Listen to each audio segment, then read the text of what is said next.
माँ निषाद प्रतिष्ठा त्वमागमः शाश्वती समा यत् क्रोञ्च मिथुनादेकम् आवधि काम मोहितम।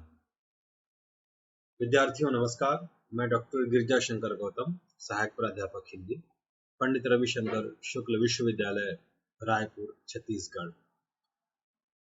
आज चर्चा मलिक मोहम्मद जायसी की। मलिक मोहम्मद जायसी हिंदी साहित्य के भक्ति काल में निर्गुण भक्ति शाखा के अंतर्गत एक महत्वपूर्ण कवि हैं।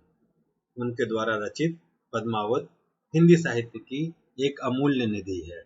इसके अंतर्गत आज हम यह चर्चा करेंगे कि नागमती वियोग खंड में उन्होंने जो वियोग का वर्णन किया है उसको हम जानने का प्रयास करेंगे। व्याख्याएं भी पढ़ेंगे और इन व्याख्या के माध्यम से आप उस 12 मासे को जान पाएंगे। तो हम शुरू करते हैं नागमती विरह खंड की व्याख्या। मलिक मोहम्मद जायसी की भाषा अवधी है। दोहा और चौपाई छंद शैली का इन्होंने प्रयोग किया है। आप जानते हैं 16 मात्रिक छंद होता है चौपाई, और अंत में इसमें गुरु होता है। तो 12 मासे की शक्ल में यह जो वर्णन है ये आषाढ़ से शुरू होता है, और आषाढ़, सावन, भादौ, कुंवार, कार्तिक, गहन, पौष, माघ, फाल्गुन, चैत, वैशाख और अंत में जेठ। तो इस तरह से क्रमशः वर्णन करते हुए यह जो हम व्याख्या कर रहे हैं ये नागमती वियोग खंड का अंतिम 5 दोहे और चौपाई की पद्यांश इसके अंतर्गत रखे गए हैं। इसमें जो वर्णन है आप जानते हैं कि 12 मासे की शक्ल में विरह वर्णन है। तो मैं ये कहना चाह रहा हूं कि यह जो विरह वर्णन की परंपरा है वस्तुतः ये हिंदी साहित्य की मौलिक परंपरा है। अर्थात ये कि 12 मासे की शक्ल में वर्णन संस्कृत ग्रंथों में नहीं मिलता, वरन अपभ्रंश के या प्राकृत के ग्रंथों में मिलता है। तो ये जो वर्णन है इसमें आप इस तरह का वर्णन आप बीसल देवरास में पाएंगे, मैनासत में पाएंगे, संदेश राशक जैसी रचनाओं में आपको मिलेगा। थोड़ी सी कथानक की बात की नागमती चित्तौड़गढ़ की रानी हैं और राजा रत्नसेन जो हैं वो उसे छोड़ करके चले गए। तो उसका जो विरह है एक सामान्य ग्रामीण महिला के जैसे का उसका विरह हमको देखने को मिलता है। जायसी ने यह जो वर्णन किया है इसमें कृषि का, आध्यात्म का, हमारे बीच के जो तमाम प्रकृति के चित्र हैं उनका विधिवत और बेहतरीन तरीके से चित्रांकित किया है। इसलिए यह जो वर्णन है बहुत महत्वपूर्ण है। आप स्क्रीन में जिसकी हम व्याख्या कर रहे हैं उसे आप देख भी सक रहे होंगे। तो जेठ जरे जग चले लुआरा, उठई बवंडर परही अंगारा, बिरह गाज हनुमत हुई जागा, लंका दाह करें तनु लागा, चारिह पवन झकोरें आगी, लंका दाहि पलंका लागी, 6 मई साम नदी कालिंदी, बिरह के आगी कठिने तिमंदी, उठे आगियो आवय आंधी, नैन न सूझ मरौ दुख बांधी, अधजर भयऊ मांसु तन सूखा, लागे बिरह काल हुई भूखा, मांसु खाई अब हाड़ न लागे, अबहु पाऊ आवत सुनि भागे, गिरि समुद्र शशि मेघ रवि, सही न सकहि वह आगी, मुहम्मद सती सराहिए, जरेजु अस पिउ लागी। साधारण सी बात करें तो जेठ के महीने में संसार जलने लगा, लू चलने लगी, चले लुआरा, उठे बवंडर परही अंगारा, चारों तरफ बवंडर उठ रहे हैं और गर्मी में इस प्रकार तपिश है कि उससे अंगारे उठ रहे हैं। और इस तरह की प्रकृति के बीच बिरह गाजी हनुमत हुई जागा, यह जो बिरहाग्नि है ये हनुमान बन करके जग गई है और मुझे लंका के समान जला रही है। जिस प्रकार हनुमान ने लंका जलाई थी उसी प्रकार यह विरहाग्नि मेरे शरीर पर लग गई है, तनु लागा मेरे शरीर में लग गई है और यह मुझे इसका दाह हो रहा है, इसके कारण मुझे संताप हो रहा है। पवन जो है जेठ के महीने की, ज्येष्ठ का महीना है, जेठ के महीने की जो पवन है वो झकोरे दे रही है, चारों तरह से चल रही है, पूर्वाई पछुआ इत्यादि चारों प्रकार से हवाएं चल रही हैं। और लंका अर्थात मेरे शरीर को उसने तो जला ही दिया है, और प्रलंक लंका के बगल का एक द्वीप है, उससे भी आगे इसकी तीव्रता की, इसके संताप की अनुभूति मैं कर रही हूँ।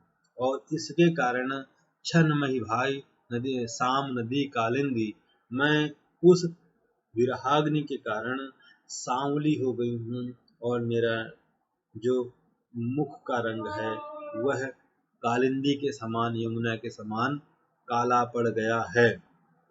और यह जो विरहाग्नि है मुझे वर्ष पर्यंत और इस मास में धीरे धीरे बहुत जला रही है, इसके कारण मेरी तड़प बढ़ गई है। उठे आगियो आवे आंधी, नैन न सूझ मरौ दुख बांधी, यह अग्नि चारों तरफ से उठ रही है और मुझे सूझ नहीं रहा है, नैनों से रास्ता, मुझे कोई सामने रास्ता नहीं दिखाई दे रहा है, और इस दुख के कारण मैं बहुत पीड़ा से व्याकुल हूँ, पीड़ा से आहत हूँ। और इसके कारण मेरा शरीर जो है आधा जल गया है, अधजर भयऊ, और मांस तन सूखा, मेरे शरीर का जो मांस है वह भी सूख गया है।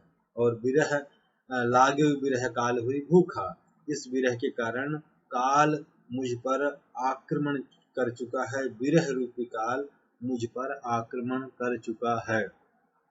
शेख फरीद की बड़ी सुंदर पंक्तियां हैं, अगर हम देखें, कागा चुन चुन खाइयो, चुन चुन खइयो मांस, दो नैना मत खाइयो, पिए मिलन की आस। तो पहले के अन्य कवि भी इस प्रकार उस चीज को कहते रहे हैं, और वही चीज यहाँ पर वह कहते हैं, वो फिर कह रही है नागमती कि मांस तो इसने मेरे शरीर का खा ही लिया इस विरह ने, अब वो मेरे हड्डियों पर, मेरे पिंजर पर वहां तक भी धंस गया है। इसलिए एक ही आश्रय है कि आवो आवहु आओ, आवत सुनि भागी, अब अबहू आओ, अब भी अगर तुम आ जाओगे तो तुम्हारे आने की सूचना मात्र से यह जो विरह है ये मुझे छोड़ देगा, यह भाग जाएगा। कभी कहते हैं कि गिरि समुद्र शशि मेघ रवि, सही न सकहि वह आगी, मोहम्मद सती सराहिए, जरे जो अस पिउ लागी। कभी मलिक मोहम्मद कहते हैं कि गिरि समुद्र शशि मेघ, जो शीतलता की खान है या जो तीव्रता की खान है, सूर्य जैसे, वह भी इस अग्नि की, इस विरहाग्नि की पीड़ा को नहीं सह पा रहे हैं, उनके द्वारा भी इसे नहीं सहा जा रहा है। लेकिन कवि मोहम्मद जायसी इसकी सराहना करते हैं कि वह इन सारी पीड़ाओं को अपनी प्रीतम के लिए सह रही है। तपै लागी अब जेठ अषाढ़ी, मुह पीउ बिन छाजन भई गाढ़ी, तन तिनउर भाझूरों झरी, भई बरखा दुख आगरी जरी, बंध नाही औ कंध न कोई, बात न आव कहूँ का कोई, साठ नाठ जग बात को पूछा, बिनु जीव फिरै मुँह तनु छूछा, भई दुहेली टीक भूनी, थाम नाहि उठ सकै न खूनी। अब वो कहती है कि जेठ के महीने की अग्नि के समान अब जेठ और आषाढ़ी भी आ गया है, और उत्तर पूर्वी उत्तर प्रदेश में जो छप्पर छानी की प्रक्रिया है, अभी भी आज भी जो कच्चे मकान हैं उनके छप्पर छानी की प्रक्रिया को जेठ आषाढ़ी कहा जाता है। तो नागमती फिर कहती है कि मेरे प्रीतम यहाँ पर नहीं है, इसलिए मोहि पियो बिन छाजन भई गाढ़ी, यह भी अब कठिन काम हो गया है। मेरा जो तन है वह भी सूखा जा रहा है, बारिश होने लगी है और मैं अधिक दुख से जलने लगी हूँ। मेरे पास ना तो कोई बंधु हैं, बंधु नाही और कंध न कोई, ना कोई सहारा देने के लिए, स्कंध के लिए, कंधा देने के लिए कोई है, बात न आओ कहूँ का रोई।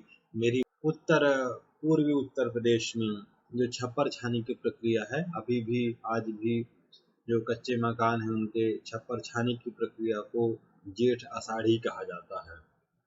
तो नागमती फिर कहती है कि मेरे प्रीतम यहाँ पर नहीं है, इसलिए मोहि पियो बिन छाजन भई गाढ़ी, यह भी अब कठिन काम हो गया है। मेरा जो तन है वह भी सूखा जा रहा है, बारिश होने लगी है और मैं अधिक दुख से जलने लगी हूँ। मेरे पास ना तो कोई बंधु है, बंधु नाही और कंध न कोई, ना कोई सहारा देने के लिए, स्कंध के लिए कंधा देने के लिए कोई है। और बात न आओ कहूँ का रोई, मेरी बात कोई सुनता नहीं, और किससे मैं रो रो करके अपनी यह बात कहूँ। साकेत में भी एक जगह उर्मिला कहती है कि रो रो कर मैं सिसक सिसक कर कहती करुण कहानी। तो उसकी भी कहानी वहाँ कोई सुनने वाला नहीं मिलता है। इसी प्रकार नागमती के विरह वर्णन में भी नागमती की बात को कोई सुनने वाला नहीं है। उसकी पूंजी नष्ट हो चुकी है, एक बार कोई पूछने नहीं आता है, और उसका जो शरीर है वह मूंज के बंधन के समान हो गया है। सारे प्रतीक, सारे चित्र, सारे बिंब कृषि परंपरा के और हैं, अवधि भाषा है, इसलिए आप इसको समझिए। बरसै में चुबई नैनाहा, छपर छपर हुई रही तनु नाहा, कोरव कहाँ ठाठ नौ साजा, तुम बिनु कंत न छाजनि छाजा, अबहुं मया दिष्टि करी, नाहन ठुर घर आओ, मंदिर उजार होत है, नौ कह आयु बसाओ। वह कहती है कि अवलंब के बिना मैं अति दुखी हो रही हूँ, और छप्पर छाने के लिए ना मेरे पास खम्भे हैं, ना थूनी है, लकड़ी की टेक नहीं है, वृष्टि हो रही है, और मेरे नेत्रों से भी जल बह रहा है, और बारिश भी हो रही है। अर्थात मैं भीतर और बाहर से दुख के कारण पसीज गई हूँ, भीग गई हूँ, और मुझे कोई रास्ता नहीं दिख रहा है। इसलिए वो कहती है कि बहु मया दृष्टि करो, अब भी तुम प्रेम की दृष्टि करो, हे प्रियतम, हे रत्नसेन, तुम अब भी मया दृष्टि करी, मया प्रेम की दृष्टि करो, और हे निष्ठुर, अब तो तुम घर आ जाओ, तुम्हारा यह मंदिर, तुम्हारा यह गेह, घर, सदन जो है वो उजड़ा जा रहा है, नव कर आए बसाओ, तुम पुनः इसको आकर के इसको बसा लो, पुनः इसको जीवंत कर दो। इस प्रकार नागमती इस दोहे में भी विरह के संताप को व्यक्त करती है। रोई गवाए 12 मासा, सहस सहस दुखे की पिसासा, तिल तिल बरख बरख परिजाई, पहर पहर जुग जुग न सिराई, जो नहीं आवे रूप मुरारी, तासों पास सुहाग सुनारी, सांझ भय झुर झुर पतहेरा, कौन सो घरी करे पियो फेरा। नागमती अपने स्वामी की विरह में तड़पते हुए पूरा 1 वर्ष व्यतीत कर देती है। यह ध्यान देने वाली बात पुनः कि जायसी ने 12 मासे में विरह का जो वर्णन है वो आषाढ़ से शुरू किया, और क्रमशः एक एक मास का उन्होंने ऋतुओं का वर्णन किया, वर्षा काल का वर्णन किया, फिर हेमंत का वर्णन किया, शिशिर का वर्णन किया, वसंत का वर्णन किया, ग्रीष्म का वर्णन यहाँ पर कर रहे हैं। और ग्रीष्म के बाद वह फिर से कहती है कि मैंने रो रो करके 12 महीने गुजार दिए, और मैंने सैकड़ों सैकड़ों हजारों हजारों दुखों को एक एक सांस में सहा है, और एक एक बरस बरस के समान दुखों को मैंने झेला है। पहर पहर जुग जुग न सिराई, एक एक प्रहर में मैंने युगों के दुखों को झेला है। इस प्रकार की बात है कि दुख के समय हम कम समय में अधिक पीड़ा का अनुभव करते हैं। तो आगे कहती है कि सो नहीं आवे रूप मुरारी, वह जो मुरारी है यहाँ पर कृष्ण के लिए, पिछले दोहे में हनुमान के लिए, भारतीय जो महाकाव्य हैं उनके प्रतीकों को जायसी ग्रहण करते हैं, और कहते हैं कि वह मुरारी जो बहुत सुंदर दिखता है, वह अभी भी मुझे दर्शन देने के लिए क्यों नहीं आ रहा है, जिससे मैं संतप्त हो सकूं। सांझ भय झुरझुर पतहेरा, मैं सुबह से शाम, शाम से सुबह, एक एक क्षण उसका पंथ, उसका राह मैं निहारते रहती हूँ, देखती रहती हूँ कि किस घड़ी किस क्षण उसका आगमन होगा, और उस के इंतजार में ही मैं दही कोयला भई कंत स्नेहा, उस कंत के आगमन की प्रतीक्षा में मैं कोयले के समान मेरा शरीर हो गया है, और तोले भर भी मांस नहीं रह गया है। रकत न रहा विरह तंगरा, रक्त की बूंद भी मेरे उस शरीर में नहीं रह गई है। मांस जल गया, और जो रक्त है, मैं खून के आंसू रो रही हूँ, बहुत दुखी जीवन व्यतीत कर रही हूँ। रति रति हुई नैनन ढरा, थोड़ा थोड़ा करके वह मेरी आंखों से झर गया है। पाए लागे जोरम धनी हाथा, वो कहते हैं कि मैं, हे धनी, हे पति, मैं पैर पड़ती हूँ और हाथ जोड़ करके विनय पूर्वक मैं करता हूँ कि जारा ने जुड़ावो ना था, आप आओ और मेरे इन नेत्रों की पीड़ा को दूर करो। बरस दिवस धनी रोई कै, आई परिचित झंखी, मानुष घर घर बूझ कै, बूझे निसरी पंखी। कवि मलिक मोहम्मद जायसी जी कहते हैं कि बरस दिवस धनी रोई के, पूरे एक वर्ष उसने रो रो करके व्यतीत कर दिए। प्रत्येक व्यक्ति से इस द्वार उस द्वार जा जा करके उसने अपने प्रियतम का पता पूछा, लेकिन जब उसे किसी के माध्यम से कोई सूचना नहीं मिलती है तो वो पक्षियों से पूछने के लिए वह वन की ओर प्रस्थान करती है कि अब मनुष्य तो नहीं बता रहे हैं, शायद कोई पशु ही उसका उस प्रियतम का पता मुझे बता सके। तो आप देखते हैं कि रामचरितमानस में भी श्री राम जब वन में सीता को खोजने जाते हैं तो वह भी इस प्रकार की एक चौपाई है कि हे खग हे मृग मधुकर श्रेणी, तुम देखी सीता मृग नयनी। इसी प्रकार 12 महीने वह इधर उधर खोजने के बाद अब वह जंगल में चली गई है और वहाँ भई पुछार रीन बनवासु, वो कहती है कि मैं पूछने के लिए मैंने अब वनवास ले लिया, उसे खोजने के लिए, उसे ढूंढने के लिए मैंने वन की ओर प्रस्थान किया है। वैरिन शब्द दीन चिलवासु, लेकिन यहाँ भी पद्मावती ने मेरे लिए पूछने पर मोर की जगह उसने चील को भेज दिया है। यहाँ पर भी उसने फंदे डाल रखे हैं कि मैं किसी प्रकार फंस जाऊं लेकिन मुझे प्रीतम का पता ना मिले। हुई खरबान विरह तन लागा, जो पीवा वह उड़हि तो भागा, हारिल होई पंथ में सेवा, अब तहु पठवों कौन परेवा। इस दोहे में बहुत सारे पक्षियों के नाम आए हैं और वो कहती है कि मैं खरबान होकर के विरह में अपने पति को पूछ रही हूँ, तभी एक उसे काग, एक कौवा दिखता है और उस कौवे से वो कहती है कि यदि मेरे प्रीतम शीघ्र आने वाले हो तो तुम उड़ जाओ। इस प्रकार की यह जो लोक विश्वास की परंपरा है उसका भी जायसी यहाँ पर पालन करते हैं कि सामान्यतः हमारे पूर्वी उत्तर प्रदेश में तो यह कहा जाता है कि अगर कोई अतिथि आने वाला हो और उस समय कोई कौवा को उड़ा दें तो उसका आगमन निश्चित माना जाता है। धौरी पंडुक कहु क्यों नाऊ, जौ चित्रोक न दूसर ठाऊ। वह धौरी पंडुक आदि पक्षियों से पीयू से वह पूछती है कि तुम उनका पता बता दो, हे चित्रोक, मेरे लिए और कोई दूसरी जगह नहीं है, इसलिए मुझे उनका पता बता दो। जाहि बया हुई क्यों कठलावा, हे बया तुम चले जाओ, हे नीलकंठ तुम चले जाओ, मेराब तुम चले जाओ, हे गौरैया तुम चली जाओ और उनका पता करके मुझे बता दो जिससे मैं गौरव का अनुभव कर सकूं। कोयल भयो पुकारत रही, इस प्रकार वह कोयल की भांति बार बार पुकारती है। महरी नाम की जो चिड़ैया है, जो चिड़िया है, वह भी दही दही चिल्लाती है और वह देखती है कि तिलौरी नाम की जो चिड़िया है वो पेड़ पर बैठी हुई है, जो हंस हैं वो जल में विचरण कर रहे हैं और लेकिन उसके कंठ में तो नीलकंठ ही विराजमान है, अर्थात उसकी बात को कोई नहीं सुनने को तैयार होता है। बहुत महत्वपूर्ण दोहा देखिए, जही पंखी के नियर हुई कहे बिरह के बात, सुई पंखी जाई जरी तरिवर होई बात।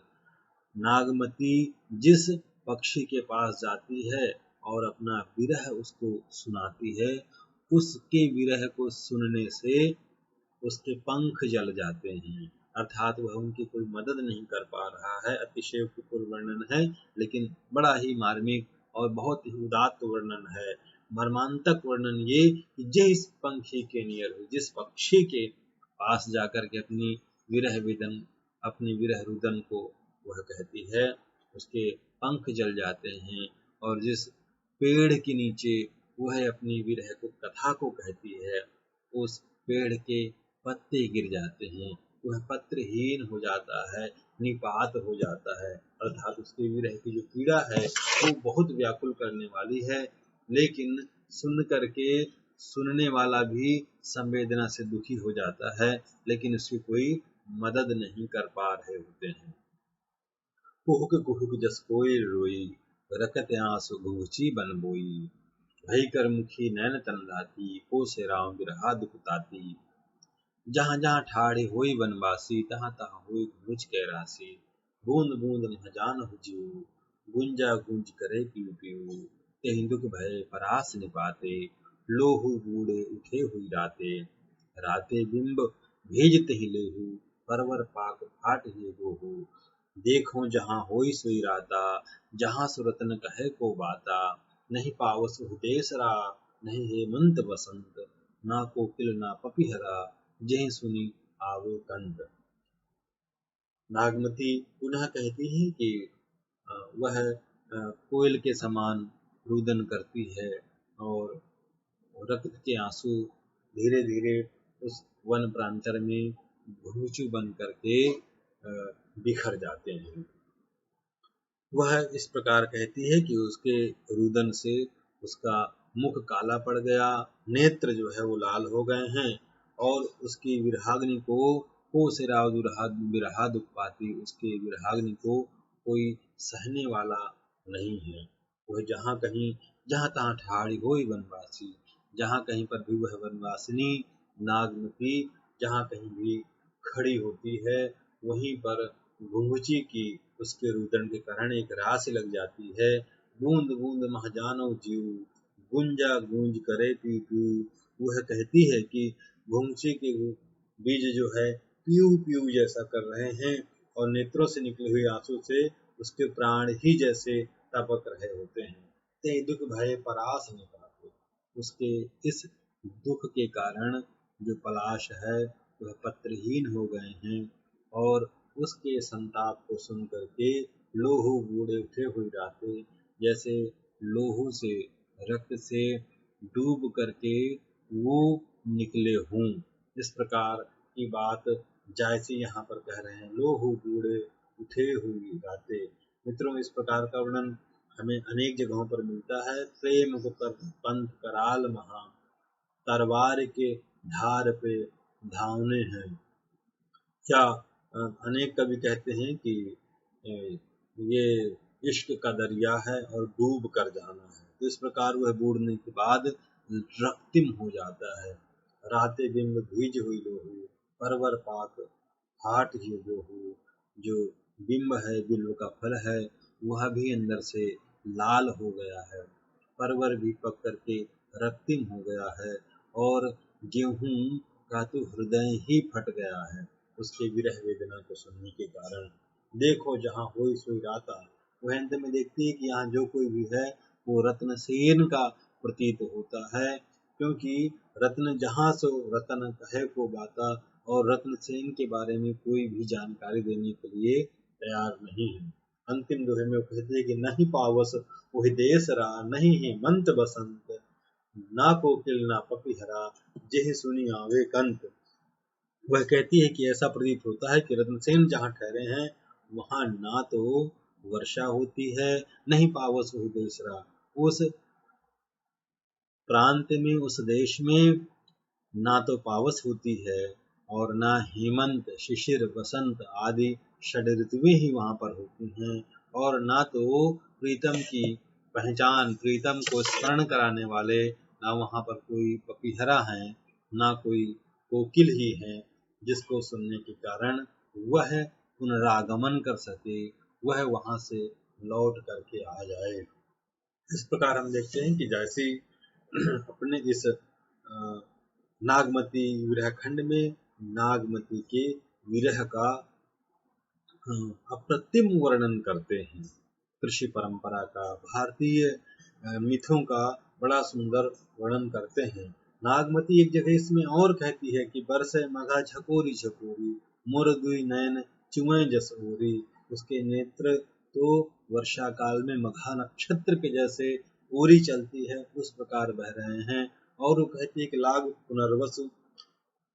पुनर्वसु नक्षत्र के लगने से उसके घर को कोई छाने वाला नहीं है। इस प्रकार हम यह कह सकते हैं कि नागमती के विरह वर्णन में प्रकृति सौंदर्य, विरह वेदना की अन्यतम अभिव्यक्ति और उत्कृष्ट काव्य सौंदर्य की दृष्टि इसे बहुमूल्य बनाते हैं। और ऐसी स्वाभाविक उक्तियां, बड़ी सुंदर उक्तियां जो इसमें कही गई हैं, वो अन्यत्र हमें दुर्लभ प्रतीत होती हैं। लोक जीवन की सहज और सरल अनुभूति कराने वाला जायसी का पद्मावत निश्चित ही हिंदी साहित्य की अमूल्य निधि है।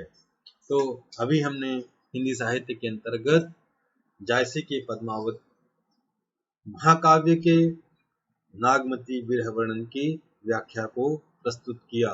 मुझे उम्मीद है इससे आपको इसे समझने में मदद मिलेगी। धन्यवाद।